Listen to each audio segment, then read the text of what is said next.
Praise the lord. మన ప్రభువును రక్షకుడునైనటువంటి యేసుక్రీస్తు నామమున శుభాలు తెలియజేస్తూ ఉన్నాం. ఈరోజు దేవుని యొక్క వాక్యము యెహోషువ గ్రంథం 1వ అధ్యాయము 5వ వచనం. నేను మోషేకు తోడయుండినట్లు నీకును తోడయుందును. ప్రియమైన సహోదరి సహోదరుడా, బైబిల్ గ్రంథం నందు ఉన్న నాయకుల్లో గొప్ప నాయకుడు, ప్రజలందరినీ కానాను ప్రదేశమునకు నడిపించినటువంటి గొప్ప నాయకుడు మోషే గారు. వారిని గూర్చి యెహోషువకు తెలియజేస్తూ ఉన్నారు.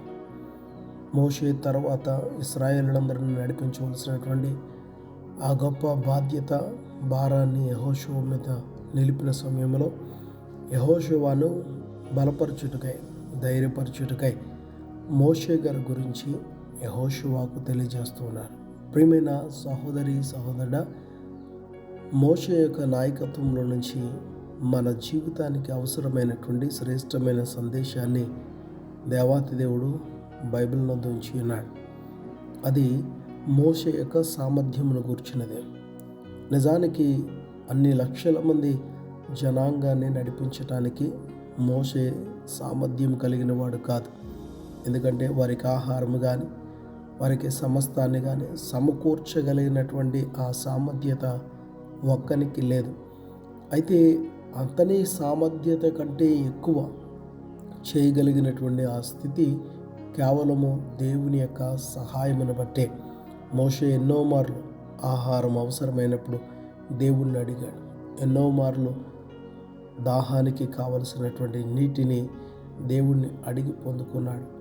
మార్గంలో ఎదురైనటువంటి అడ్డుల విషయంలో ఎన్నో మార్లు ప్రభువుని అడిగి దాని ద్వారా ఎర్ర సముద్రము పాయలు చేసి వారు నడవలసినటువంటి మార్గముల ముందు కొనసాగారు. అంటే అడ్డులు ఉన్నా, అదే రీతిగా కొరతలు ఉన్నా, ఏమి ఉన్నా అన్ని విషయాల్లోనూ కూడా తను నాయకత్వం అంతటిలోనూ దేవునిపై ఆధారపడినటువంటి వ్యక్తిగా ఉన్నాడు. దేవుని సహాయాన్ని పొందుకుని ముందుకు నడిపించబడగలిగినటువంటి వ్యక్తిగా ఉన్నాడు. ఈరోజు మనము కూడా మన జీవితంలో ఎదురవుతున్నటువంటి అడ్డులు, ఆటంకాలు ఏవైతే ఉన్నాయో వాటన్నిటి నుంచి మనము తప్పించబడుతూ వాటినన్నిటినీ ఎదుర్కొంటూ విజయంతో, సంతోషంతో అన్ని విషయాల్లో ముందుకు నడిపించబడడానికి దేవుని ఉన్నతమైనటువంటి సహాయం మనకి ఎల్లవేళలో ఉంటుంది.